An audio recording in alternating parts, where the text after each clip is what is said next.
and today we have a very interesting topic about ad creatives. As many of you know, ad creatives are big change for many apps that try to scale through web to app, through app campaigns, and ad creative production is sometimes it's a bottleneck for many companies that pulling back them from growth, from scaling their campaigns. And today we're talking about how to scale user-generated content for ads production, ad creatives production, with an amazing team from ContentJet. Welcome, guys. Thank you for joining us today. Can you please introduce yourself and talk about a little bit about ContentJet?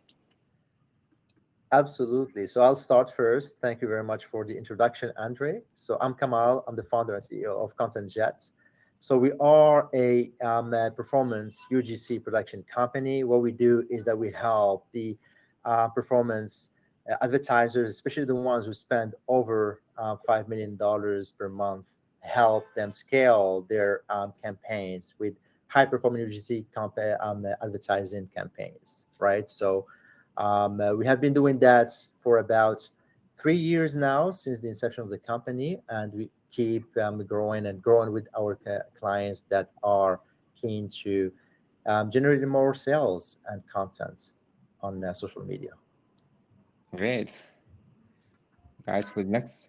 And I am Christian. I lead the sales efforts here at ContentJet. I'll talk briefly about ContentJet once we start the presentation, and I'll let Cassandra introduce herself.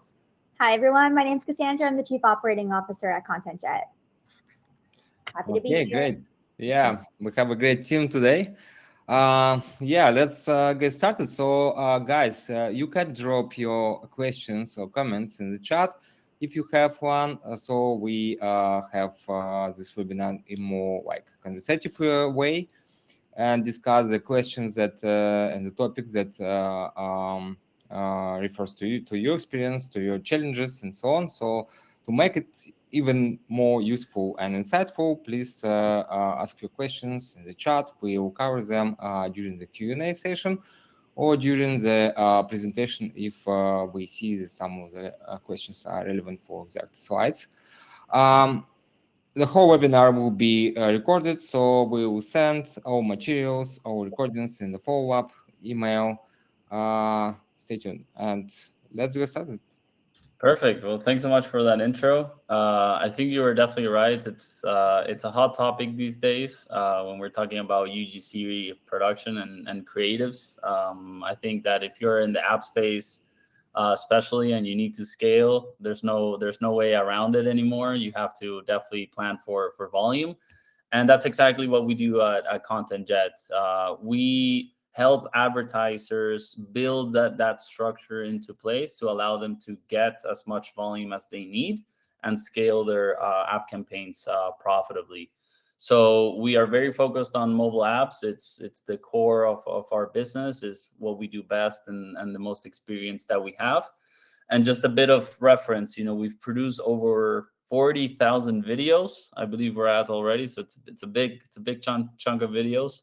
Our videos have amassed over 7.8 billion views, and companies that typically work with us, they increase their ROAS by 2x, 2x in conversion rate. So we're pretty knowledgeable about the space, and we're basically human-powered creativity at scale, emphasis on the human-powered.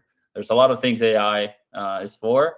Creativity, it's still not one of those things. So we leave that to humans still. So that's a bit about ContentJet in a nutshell. The speakers, we already introduced ourselves, so I'm just going to skip that, and I'm going to go straight into the content. So we're going to keep it short and sweet. We want to definitely make this something actionable for you. We want to teach you the tricks in terms of how we do it, so hopefully you're able to do it yourself. But we're also going to be talking about how can UGC unlock your web-to-app conversions. We're also going to be talking about why should UGC be at the core of your UA strategy. We're going to be talking as well about strategic creator networks, which is the core of high volume success, and also how you can efficiently produce high volume content. Last but not least, it is 2025, so we can't really get away from talking about AI, and it is very important for us, and it helps us expand that human creativity. So we're going to touch base on AI as your creative co-pilot. Right, so how can UGC unlock your web to app conversions? Why is this relevant? Well, I'm not going to talk about the shift on iOS 14. Everyone knows about Scan Network here. It is an app webinar. We are with Funnel Fox, and everyone knows what happened with iOS 14. I don't think this is the webinar to talk about this, but it did make it more relevant for everyone to leverage web to app and web to app flows to boost performance. So it definitely makes a lot of sense that a post iOS 14 world, we saw the boom of web to app, and if you're not doing it, you should definitely be looking into web to app. But with that, there comes some challenges as well. And also on the creative side, there's more steps now, which means potentially more drop-offs. And you have tailored funnels as well for each of those segments. So that's a huge plus, but it also comes with a challenge. You now need to match those audiences with the funnels for each segment, but also the creatives as well. So you can close the loop in terms of the user journey from the beginning with the impact on the creative that you're impacting that user, all the way to onboarding on the paywall. So every step must be intentional. So why should UGC at scale be at the core of your UA strategy? And this is a very important question, because I don't know if all the companies really understand nowadays how important actually creatives is to your whole strategy. But I like to share this data from the report that AppsFlyer released not so long ago called The State of Creative Optimization. And in this report, they analyzed the top mobile app spenders, and they came with some data points that were extremely mind-boggling, especially for people that are not in this industry and work on it every single day. And it was a great report because it showcased just the relevance that UGC has in terms of being a component of your operations, and it gave it to us in clear numbers. So when they analyzed the advertisers in the mobile app space that were spending over $7 million a quarter, they found out one thing, and it's that on average, those advertisers were testing all the way up to 2.7 thousand creatives on a quarterly basis. 2.7 thousand creatives on a quarterly basis. That is just an insane. It's a lot. Is it unique creatives, or it's like different variations? That's a really good question. We'll definitely get into that a bit later on, because you have to plan for volume as well. And there are some tricks that we're going to show you how you can create variations to get to these volumes, but variations of unique videos that the platforms are going to treat as unique videos, so you can combat fatigue and increase your volume. So that's a really good question. But 2.7 thousand creatives, and these numbers are still growing. They grew in 2024 if you compare it to 2023. 2025, it's still growing. And it's not only 7 million plus a quarter advertisers. When you're analyzing, mid-sized players investing all the way between 1 and 4 million, they were actually testing 400 creatives on average on a quarterly basis. And there's one thing that AppsFlyer said that really resonated with me, and I think it's something that emphasizes the work that we're doing in ContentJet and just makes us really understandable of the fact that we're in a really interesting space right now, because they're mentioning that mobile competing for attention means that you need to rethink scale, not as a resource issue, but as a core component of strategy.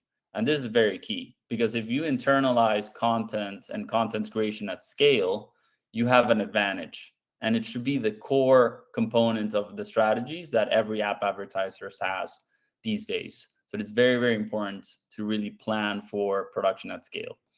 And it's a numbers game, as we can see here, and marketers are responding. So even after this increase in 2024, we're seeing that the same increase is happening in 2025. So the trend is that this is just going to keep on growing. And as you know, with web to app funnels, there's also a lot of opportunity to increase volume here. But it's not only a volume play. So when they analyzed, and I'm still on the AppsFlyer reports, when they analyzed the gaming advertisers, they realized that the top 2% of the creatives were pulling in 53% of the total spend. Only 2% of all the assets that they were testing actually became those winners, right? So they were scaling winning creatives fast. They were focusing on the top performers. In non-gaming, though, the top 2%, they only get 43% of the spend. So that means that they're diversifying the creative mix, and it's resulting in a more conservative and cautious approach.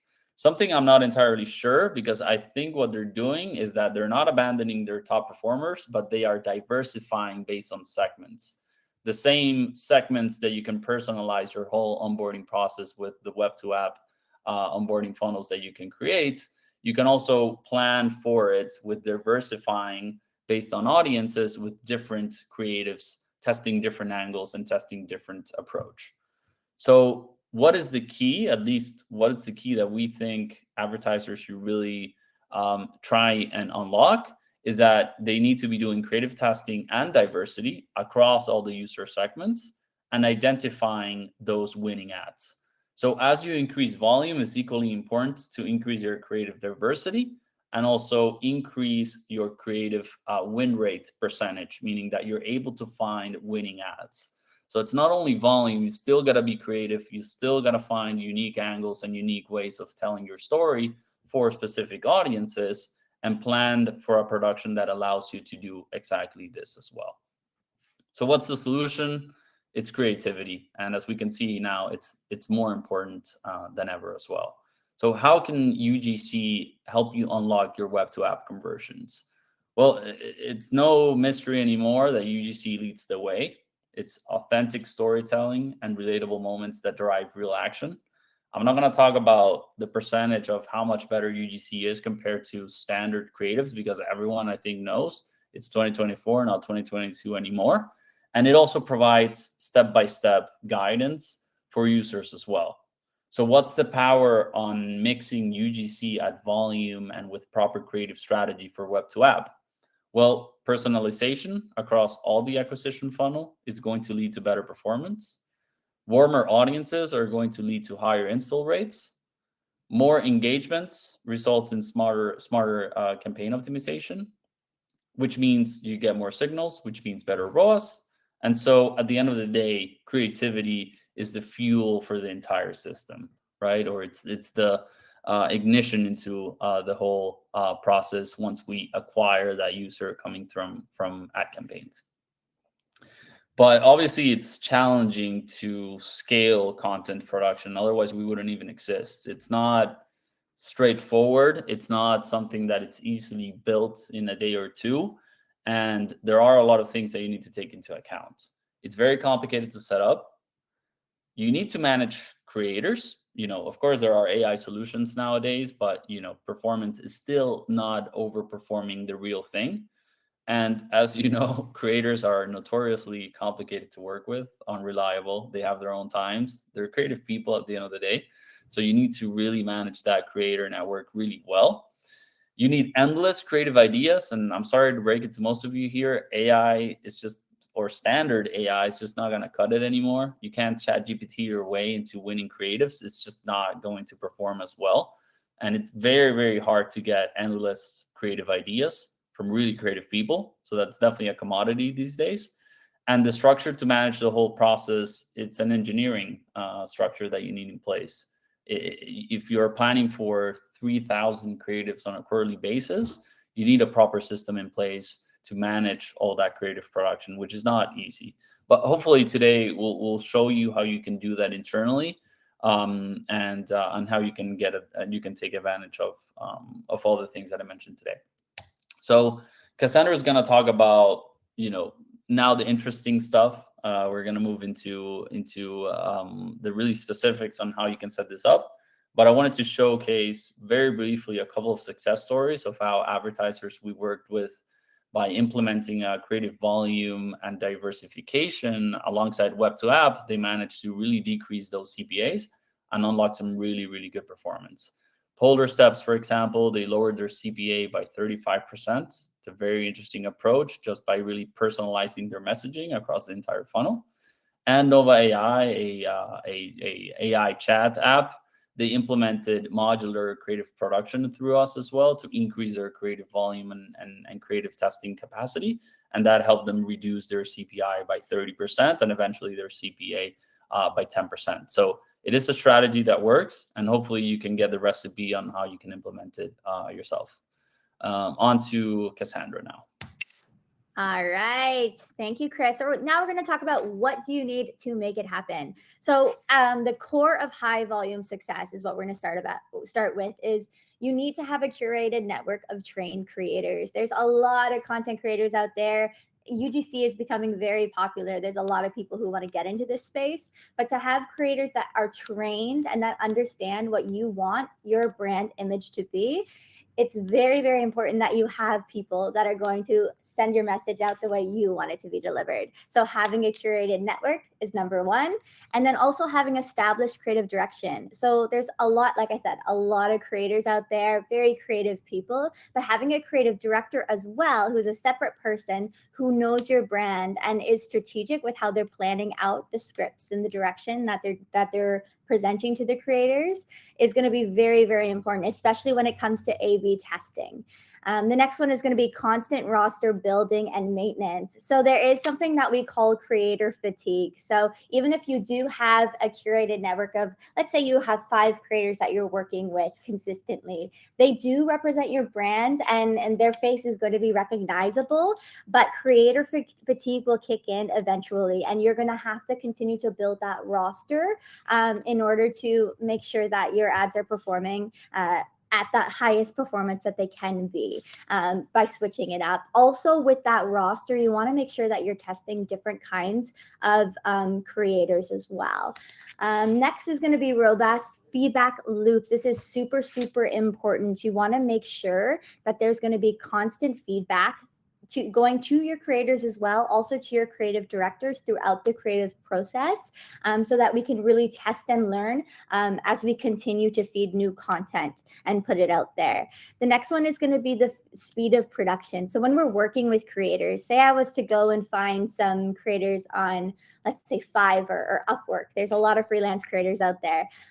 Speed is going to be a challenge there, right? So when you have your own network of creators, you're going to be able to produce content at high volume a lot quicker than if you were to be hiring creators on a freelance level.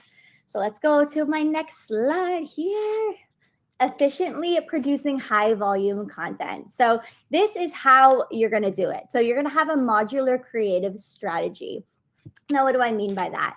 I want you to have a formula that you're following with your content. So for us, what we do is we're going to have a body of the video, and we're also going to have hooks, and we're going to have call to actions. Those are 3 separate parts of the video, key parts in the video. So you want to make sure that your strategy is going to have changing up those hooks, testing out different hooks, testing out different call to actions, changing out the creator. If maybe I want a female creator to do this concept and I want to test it against a male one. So that's A/B testing there. And there's strategy behind that. So make sure that you're having a modular creative strategy. Next is going to be multi-creator workflows. I kind of touched on this. There is going to be a creator, but there's also going to be a creative director who comes up with the script and direction. Another part that people kind of forget about is the video editors. So a lot of creators can be really excellent creators, but not necessarily have the skills to make quick content, edit it very quick and get it out. And especially when it comes to creative testing, you want to make sure you have video editors who are able to slice and dice the different content that you have from your creators in order to make different iterations. So having those separate people is going to be key to producing high volume content. Next, speed through automation and iteration. So here we're going to touch on AI a little bit more later in the slides, but we can use AI to give us ideas on how to iterate. Right now with AI, it's not the best at video editing. It can do things like adding captions and background music, and that alone, you can test a bunch. You can test hundreds of different creators using AI to change up the way the captions look, the templates in the captions, adding different music to give a different vibe to the video. So literally, you can have hundreds, even thousands of different ads with the assistance of AI there to get through different iterations. And then the next thing you want to be focusing on too is stay targeted at scale. So have an idea of who you're targeting. So not only when it comes to the creators and their persona, but also the person who is going to be who you want to target here. It has to be very, very clear who these are targeted for throughout your campaigns. All right, let's go to the next one. All right, so how do we do it? I touched upon it briefly, but we have a core video body. So the body of the video, which is the center of the video, it's going to be exactly the same when we're doing our iterations. The only thing that we're going to change as far as dialogue goes is the hook. So that's the part that's at the beginning of the video, usually your first 3 seconds, and then our call to actions. What do we want to do? What's the goal of that ad that we're putting out? And it can change. Another thing is minimal effort variation. So changing we're moving. Okay. Next thing you want to do is minimal effort variations. So changing things like the background music and captions, like I mentioned, but also you can change things like the effects, having different sound effects, changing the voice in a text-to-speech video. All of these things are very minimal, but will allow you to create hundreds, if not thousands of different ads. So mixing and matching the different clips that you have, including B-roll, even adding a pre-hook. So a line that's before that first 3 seconds of the video, and see how that works. And then another thing that we use is called UGA Bank. We call those user-generated assets. And basically it's a whole library of raw footage that you can use to make remixed videos. So slice and dice the different clips from even different creators to create a whole new video. So that's how we do it at high volume. All right, moving on. All right, so another thing that I talked about is having a roster of creators, ones that you are really going to trust with your brand vision. So we have 120 of them, and we're constantly evolving that roster over the past 3 years. And so our roster, on average, around 3 to 4 winning ads out of 10 is what we're getting here when we use our roster versus average creators. When I say average creators, I mean ones that you would find on Fiverr or Upwork that you're not really familiar working with them, right? So on those ones, we typically see about 1 winning ad out of 20. So that's about 5%.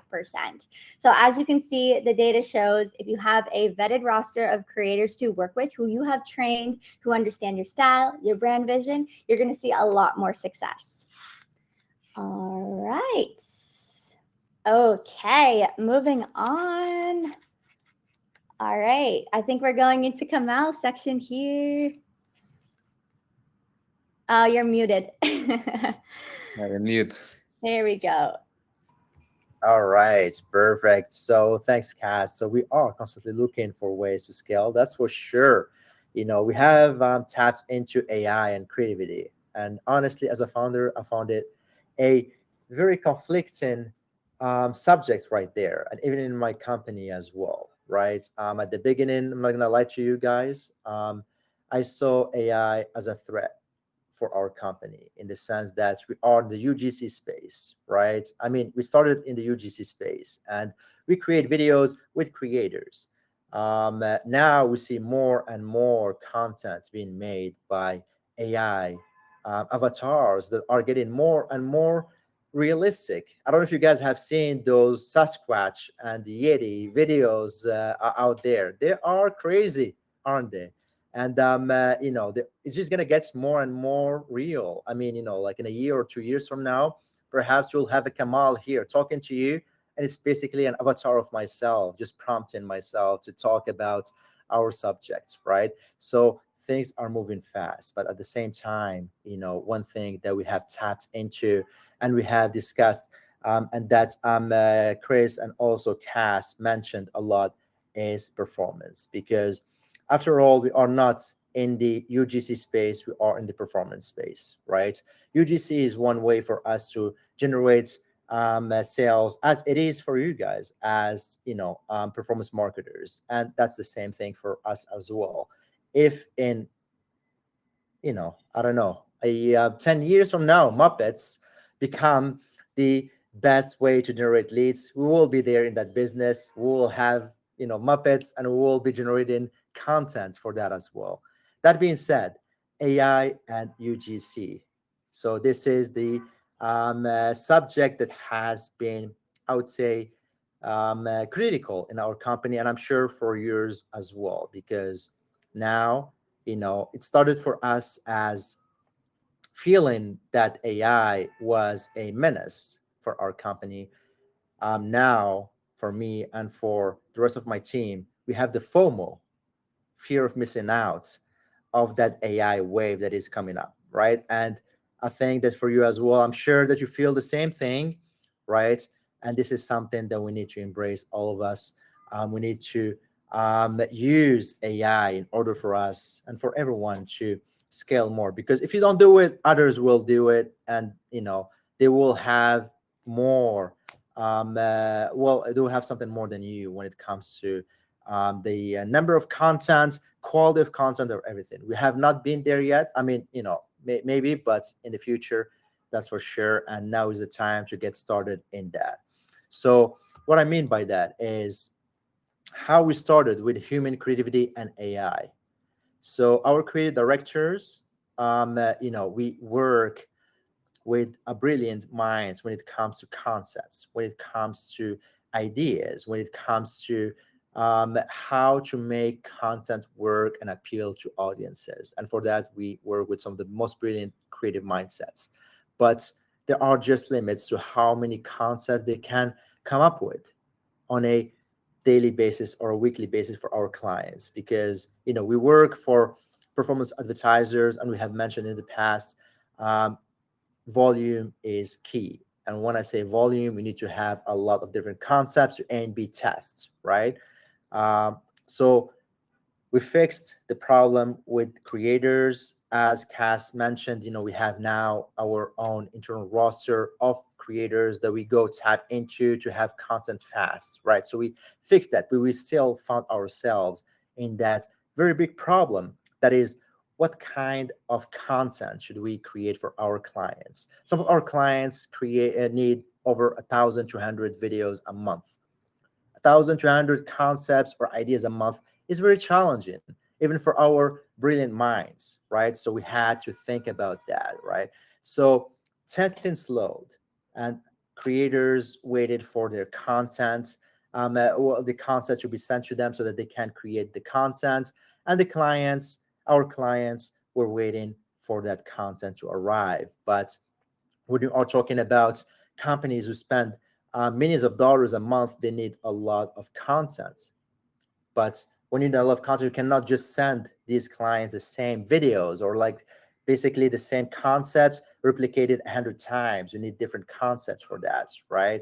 So another thing is, we don't compromise when it comes to the concepts or like the scripts. So we don't send the scripts to our creators. I mean, we don't send to other creators the option to create scripts themselves.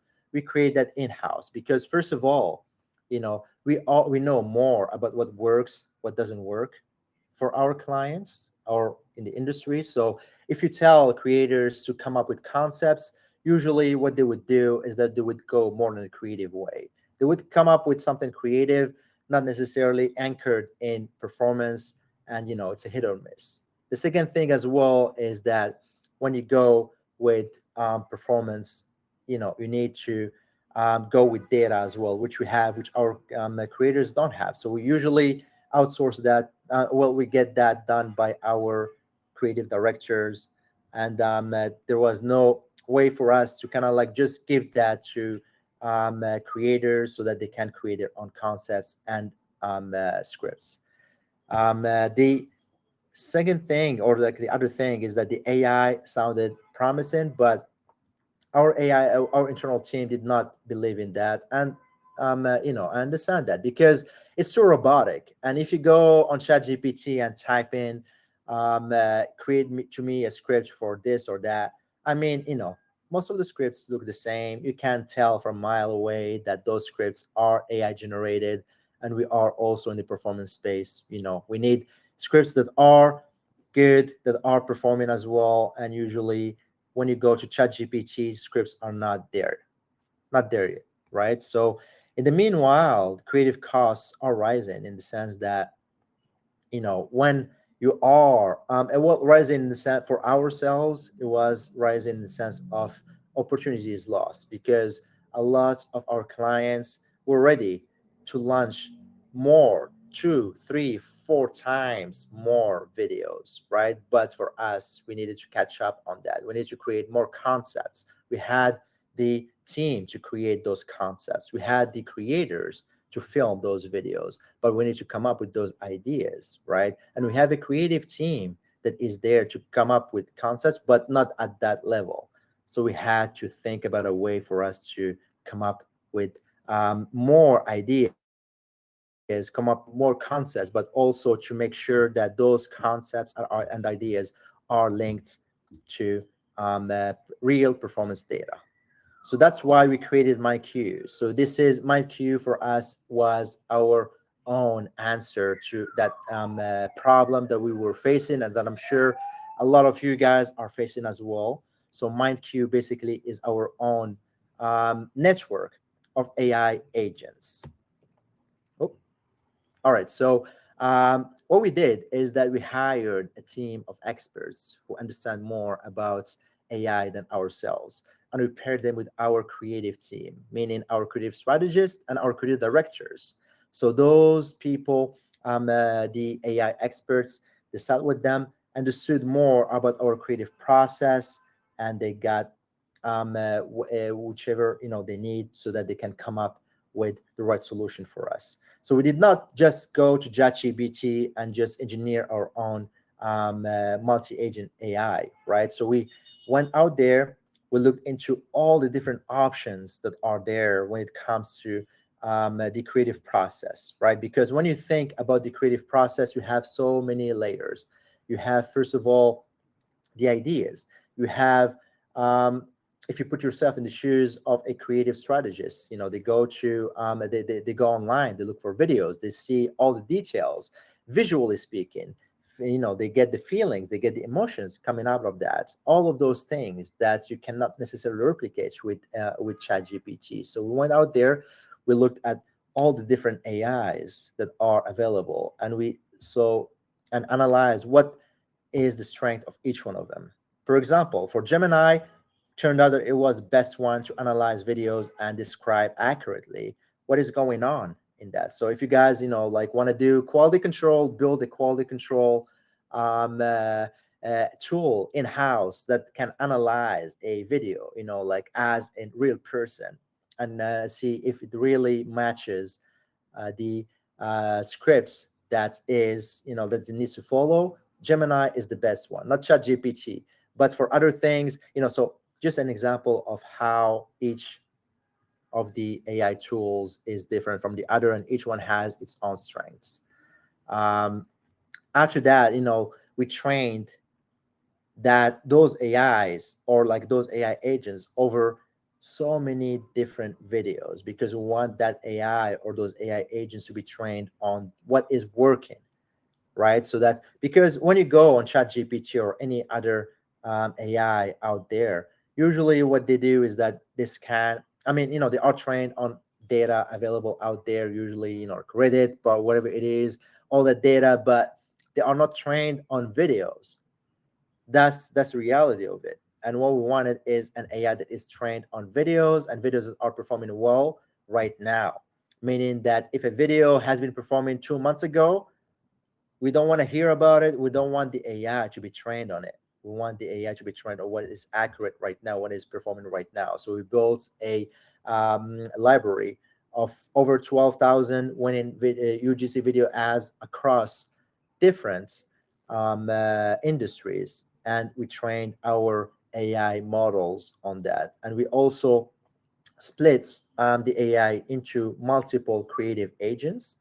So we have the main four that are the strategist, the dreamer, critic, and reframer. So the strategist is the one that basically takes all the data from all the databases that we have, but also the input that we gave it, and structures it. Dreamer is the one that kind of like thinks about how to make that data into concepts. The critic is the one who thinks about how those concepts will react with the target audience, and then the reframer is the one who phrase it into concrete words, make it more humane, and make it even more, I would say, performing in the way that you gotta, because we are in the human business right here. We try to make sure that all the message that we send out there appeals to our peers, right? So the reframer is making sure that that message is not robotic, it's not AI like, but it's more human. Yeah, so basically, come on, you're saying that we're not replacing the job that our creative directors do internally, and it's not something that we would recommend as well, but more as an extension of the things that they're capable of doing, so that their creative output capacity can grow, right? So, and I think this is really interesting for a lot of people that are in this webinar, that they can also build their own internal agents for specific parts of the whole production process to increase their output capacity. But what would you recommend as well? And I think this is really interesting. Like, what would you recommend is the best way to leverage all these AI tools without removing the human creative component of things, to increase that creative output? Because as we saw earlier, it is a volume play, right? So how do you mix all that together? Because I think this is really interesting to talk about. And I know we don't have much Well, it goes hand in Sorry. it goes hand in hand, because not no problem, because when you train, like all those those AI agents, we train them on real human concepts, and also human emotions and all that. And that brings me to, for example, when it comes to our creative directors, right, that we have now, and that we work with, who creates concepts. So they switch from being creative directors to performance overseers, in the sense that like they cannot relate to the audience, and they know what the audience would click to, what are the messages that the audience would be more receptive to, versus the ones that it is not, right? And they work more on that higher level. Yeah, so it's about using them for the research that they're doing manually, which I think it's a very important part of the puzzle. You need to do research on what's working across the industry and across your competitors as well before you start your creative production process. You need to give ideas as well to the AI agents that you can build, not so they can do it for you, but so they can create more variations and more angles based on the ideas that you give them. So it's more like a wrapper is, I think, the terminology that we used internally. You're putting a wrapper into the AI, and the AI is then helping you expand that into different concepts that is going to help you plan for scale. Then we have the critic, which I believe it's for QA. QA is actually, and many people don't know this, one of the hardest part of the whole creative production process. You need to review and check that everything is aligned with what you want to say. Maybe internally it's a bit easier because you know your company better. And it's a lot easier to plan production knowing that the result is going to be matching the script or the ideas that you have in mind. But quality control takes a lot of time, and this is another way that AI can help you in that process as well. So it's really important to understand that the way that we're using AI, it's to reduce the amount of manual time that creative directors have, and really put them, as Kamal just mentioned, as an overseer of performance, and to really input their creative ideas into this whole machine. And that's the way that you can really plan for volume in this day and age. Sorry I interrupted, but I find it super no, it's super important, and useful, because it was my question, how it works all together with the human resources. So thank you very much for clarification. I think it's definitely makes sense. 100%. 100%.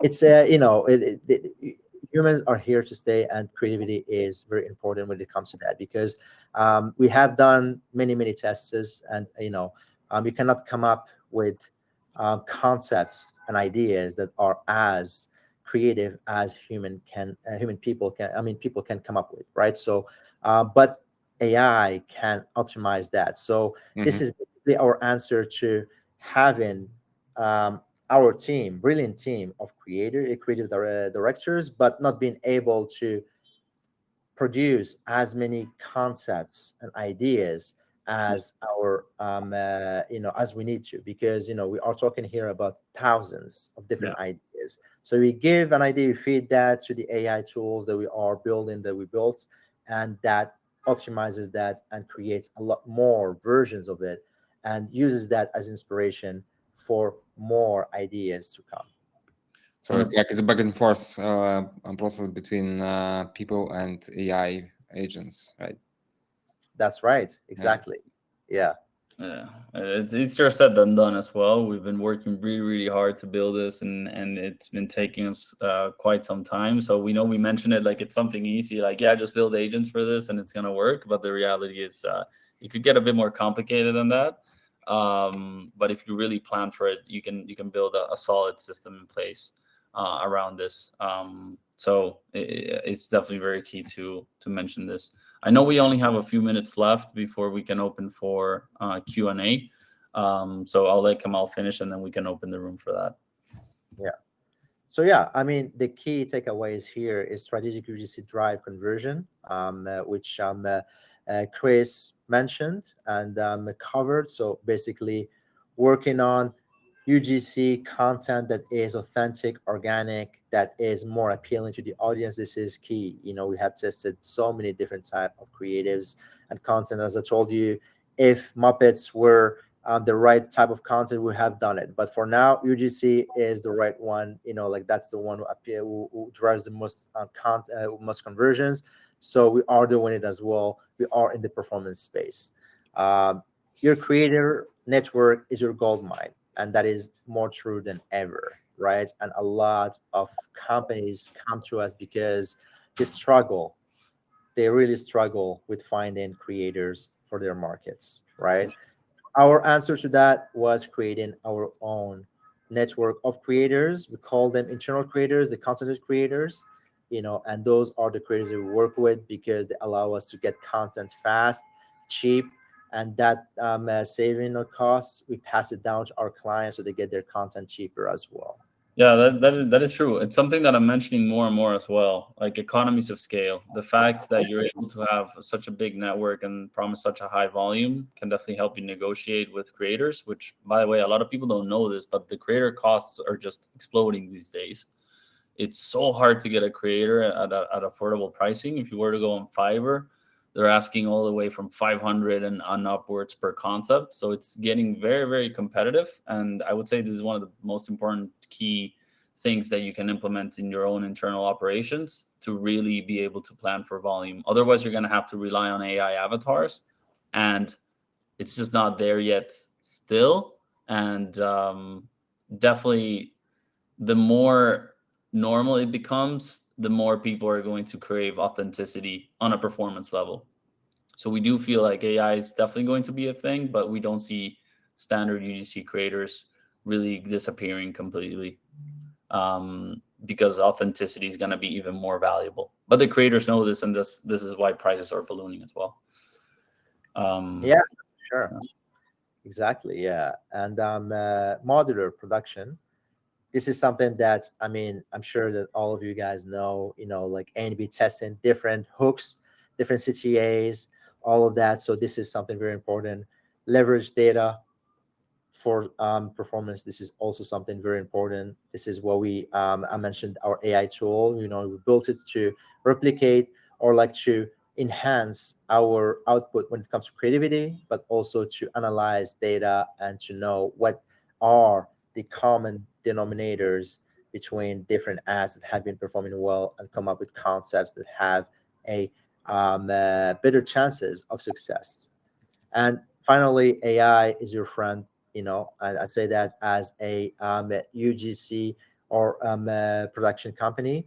AI is your friend, but it is very important to use it in a way that is around centered to performance. For us, we have been able to do so because of all the data that we have been having access to when it comes to our clients and everything, so that we use, so that we know exactly what is working, what is not, and we use that data to come up with next concepts. But use it if you can, and build the right strategy around that as well. 100%. And I think, Andre, we can open the room now for any questions, whether from you or anyone else in the audience. Yeah, sure. Thank you very much for slides, for presentation. It's really insightful. I think it's a hot topic with and the whole topic is growing like crazy with demand of UGC content and ad creatives in general. Yeah. We don't have questions in the chat, guys. Please drop your questions. Oh yeah, we already have one. Hi guys, would it be possible to get a free trial or temporary access to test the platform? I'd like to better understand how it fits with our current workflows and needs. 100%. Yeah. If you're talking about MindQ, it's not ready to be released to the public just yet. We're testing it internally because we're the first ones that have all these problems and challenges when it comes to production. But it will be available to share publicly very soon. I'll leave you my email here, and we can definitely find some time to meet, Maxim, and talk about it as soon as it comes out. Happy to give you access to it. Yeah. Okay, I have a few questions. While guys dropping questions in chat, if we have any, I'd like to ask you a few questions about like AI and AI generated creatives and user generated creatives. It's also a cool topic.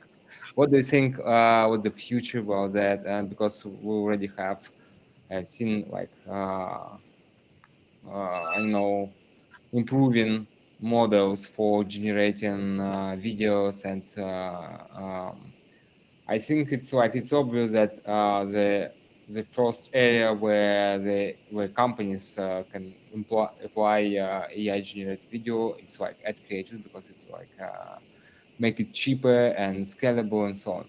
What's your point on that? Like will like user generated content be like the same level of demand, or it will be replaced with AI? I think you're gonna get a different answer depending on who you're asking here, because even internally in ContentJet, we have 3 different profiles. We have the triple maxi AI person, which is Kamal. He's full on bought into the idea that AI is gonna become the norm. We have the anti-AI creative mind, which is Cassandra. I'm somewhere in the middle, so I know that AI is a thing. It is going to still become even more popular as well, but I don't think real creators are gonna disappear completely, and I think we're gonna see more and more some hybrid models, and also some hybrid strategies as well. So, for example, what we do with one specific client is we do concept testing at scale with AI avatars, and we want to basically just see which concepts resonates better with different audience segments.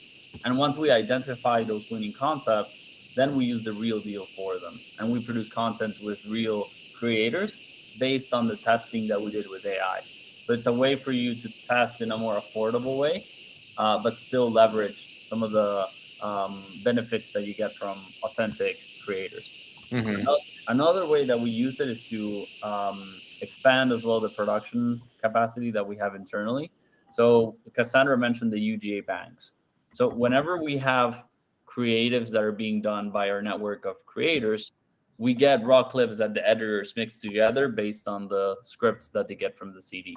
If we group all those clips into folders, we have a lot of contents that we could use, that we could mix with AI hooks, for example, and we could just create more volume with real content as well. So it doesn't necessarily look like a full-on AI video, but it's somewhere in between. That's also another way that I feel like AI is going to have a big impact into the whole process. Yeah, using those B-roll clips, adding an AI-generated voiceover, you wouldn't even be able to tell the difference.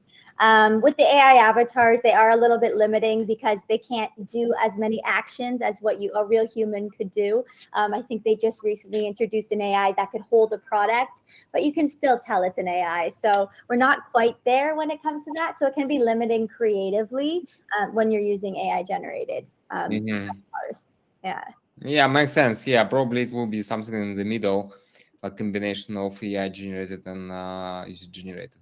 And I think that it's also could be a problem for social networks like TikTok and Instagram. Yeah, so if they're like AI generated video flood like this social media feeds, so it will be problem for this company. So they, what do you think? What's the chance that they will restrict some AI generated videos and AI generated content? I'm not 100% sure. There are some things that tell me that I think that we're gonna get some backlash from the networks, and I think eventually maybe TikTok and Meta, they're gonna put, and I think they're already doing AI generated video, because if you're flooding the platforms with AI generated content, I don't think engagement is gonna be too high, and I think at some point they're gonna have to put a limit into the things that you do. There are some moves that TikTok is making that makes me think that they're moving towards this direction. So, for example, starting, I think it's in Q3, you're going to have to post your ads from branded profiles, meaning that you have to spark all the ads that you post, whether it's from the company's account or creator accounts. So that's a move that tells me like, hey, maybe they want to prioritize creators over AI generated content or spammy looking content. But then on the other hand, they have Symphony, which is a product that they're really pushing with AI dubbing, AI avatars, video, image to video creation as well. So I'm a bit in between with TikTok. And of course, you have Mark Zuckerberg saying that, everything is going to be AI generated. Just put your bid and budget and AI will do absolutely everything for you. I don't know how that's going to end up looking in the future, but there are things that tell me that we could go one way or another. Yeah, thank you. Also, speaking of like UGC creatives and like, for example, static creatives, I know there is some like verticals, so like verticals of apps, or even just separate topics where static creatives work better than UGC, and they just like get more volumes than UGC. What do you have any insights from your side? What the verticals can leverage most over from UGC video? Yeah, well, I think it really depends on the brand, on the vertical, on the strategy as well in terms of how you set up your campaigns. I see different things all the time. We've had carousels on TikTok that outperform UGC content. It's rare, but it happens, and it's a lot more effective and affordable to produce content for that as well. I have clients that it's very hard for us to find better performance with UGC. I've seen that happening as well. It's very hard for gaming clients as well to get really good performance with UGC because playables are still outperforming all the other type of contents out there. But yes, I would say that the norm is for UGC to be outperforming all other creative assets.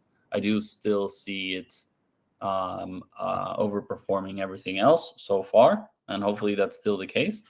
But every company is a different world, and every scenario is different from another one.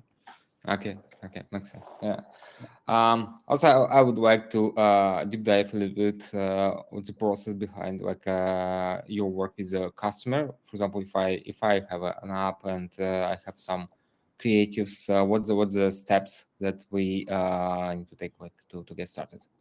Yeah, well, I mean, first of all, just reach out to us and we'll be able to give you an accurate idea of how we can build a structure for you in place. We can take care of absolutely everything from the ideation all the way to production and the editing, and we can deliver hundreds of assets to you on a regular basis. But every client is different as well. So we have some clients that they really want to take their time revising everything and making sure that the content is polished.